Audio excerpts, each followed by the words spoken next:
So I want to just finish by saying that this has been an incredible experience. The people have been, this is the third time we've won, but this is the biggest win. We're going to have a great night and fantastic place. We've won it twice, as you know. Well, you'll remember Donald Trump did not win the Iowa caucuses in 2016. He finished second. I got to say it. It's just the truth. Donald Trump's Republican Party lost in 2017. They lost in 2018. They lost in 2019. They lost in 2020. They lost in 2021. But they got that red wave in 2022 that the media told, oh, no, they didn't. The media was wrong again. They lost in 2022. They've lost in elections in 2023. And my money's on them losing again in 2024. MSNBC had two equally effective ways of dealing with Trump's lies and disinformation in Iowa yesterday. Strategy number one, perfectly executed by Rachel Maddow. Just have to do a little bit of business just for a second. At this point in the evening, the projected winner of the Iowa caucuses has just started giving his victory speech. We will keep an eye on that as it happens. We will let you know if there's any news made in that speech, if there's anything noteworthy, something substantive and important. The reason I'm saying this is, of course, there is a reason that we and other news organizations have generally stopped giving an unfiltered live platform to remarks by former President Trump. It is not out of spite. It is not a decision that we relish. It is a decision that we regularly revisit. And honestly, earnestly, it is not an easy decision, but there is a cost to us as a news organization of knowingly broadcasting untrue things. That is a fundamental truth of our business and who we are. And so his remarks tonight will not air here live. We will monitor them and let you know about any news that he makes. And strategy number two, featuring Joe Scarborough, who pulled out all the L's. And there have been a lot of them since the Republican Party went full MAGA. So we're going to come together. We're going to drill, baby, drill right away. Drill, baby, drill.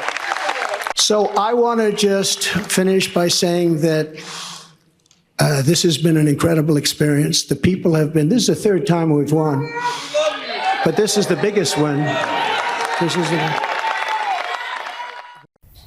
I got to say it. It's just the truth. Donald Trump's Republican Party lost in 2017. They lost in 2018. They lost in 2019. They lost in 2020. They lost in 2021.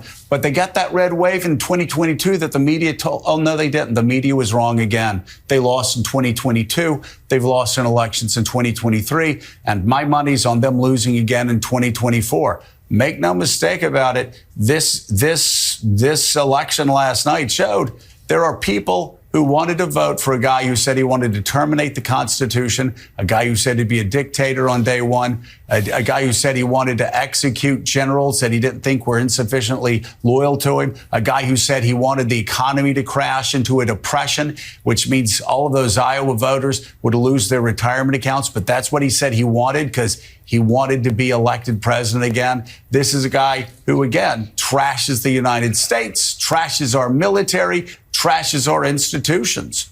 He is not a conservative. He's a radical, focused on one thing, the destruction of any institution that can check his power. And by the way, that's not just me saying that. Wall Street Journal editorial pages said that. So many other conservatives have said that. Now, is it just me, or do far too many people forget just how poorly the Republican Party have performed under their fearless cult leader? It's almost as if they've fully embraced losing to the point that they see no other alternative. As far as, you know, it does seem like the Republican Party generally has a real problem with winning. It certainly was in the midterms here and now in this one as well. And you wonder, do we have the right people in place to be putting the messaging together to the people that are supposed to be there to get the early vote out, to do these jobs? You wonder about the RNC. Do we have the right people running the show? Because we're not doing something right. I think that's very obvious. I mean, think about it, right? Their most unpopular policy positions, such as banning abortion, was spearheaded by Donald Trump, and voters turned out in droves in 2023 to let Republicans know just how they felt about the overturning of Roe versus Wade. I did something that nobody thought was possible. I got rid of Roe v. Wade. I'm really going to be honest about this, and I consider myself pro-life, but I understand that's not where the country is. Many races defined heavily by the issue of abortion, which drove Democratic voters dramatically to the polls. Big numbers. Virginia State House will be fully under Democrat control now. Remember, the governor there, Glenn Youngkin, was saying that he really wanted that not to happen. He wanted to flip one side. The whole House, by the way, was up for grabs. He wanted one side to flip. The whole Senate up for grabs. None of that happened. That will prevent state Republicans from passing new abortion restrictions. And again, Youngkin and Republicans had hoped the state House and to flip the state Senate. Governor Youngkin had projected razor-thin margins, but that Republicans would win.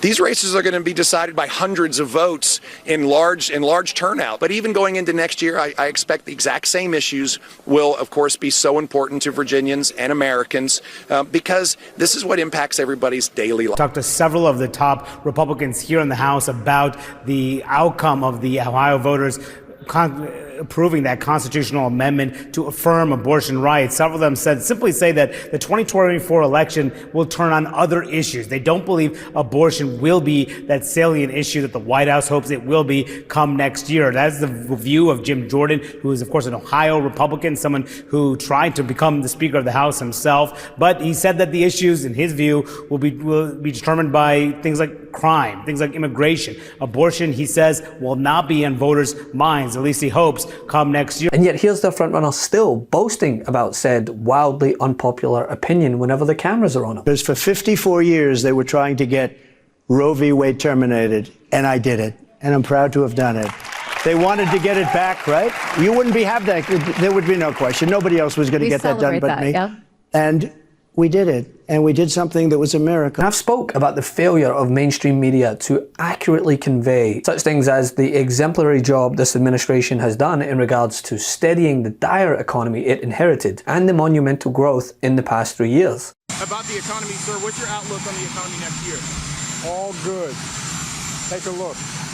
Start reporting it the right way. But arguably a greater failure is just how little Trump's losses are discussed. I mean, he has a catastrophic record, truly, since he first won in 2016. And the reason Republicans don't want to discuss it is because they've been on the receiving end of such overwhelming failures. And admitting to it would admit to how poorly they govern. I think we should progress a bill that protects life, and I just wanted to make sure people understand what we would deliver. In Virginia, CNN projects Democrats will gain full control of the state legislature, and a major setback for Republican Governor Glenn Youngkin in Virginia, who had been pushing to restrict abortions. He lost both. What an epic failure by Governor Youngkin. No abortion ban. I mean, I think that's what the voters said. But why are more networks not cutting into his rallies, saying, no, you didn't have the strongest economy, you drove it off a cliff. Yes, you did push for the overturning of Roe versus Wade, and look what happened. It cost Republicans elections across the board. And yes, the Republican Party has fully embraced MAGA to the point of no return, and that is why such losses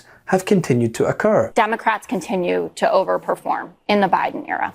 It's just, you can't dispute it. It is blowing the polling out of the water. Republicans haven't really had a good showing since Trump won in 2016. And they really, and I know that there are a lot of them, deeply conservative people that are coming around to the idea that Donald Trump loses himself elections and he loses the people that he endorses. Well, they took the House in 2000, right? 2020. 20, yeah. By 3 seats. So remember it was 2022. 16. That was your red wave. Remember when you said, I'm getting a 40-seat wave, and then you got 3 seats and a George Santos? But because some random exit poll focuses on the age gap and suggests that Trump is ahead, we're supposed to just forget how much of a loser he is? Please, if he lost any more crucial events, he'd be America's team. Thanks so much for watching. We're only a few subscribers short of 2 million subs. Please subscribe right now to the MeidasTouch YouTube channel for free and help us grow this unapologetically pro-democracy network.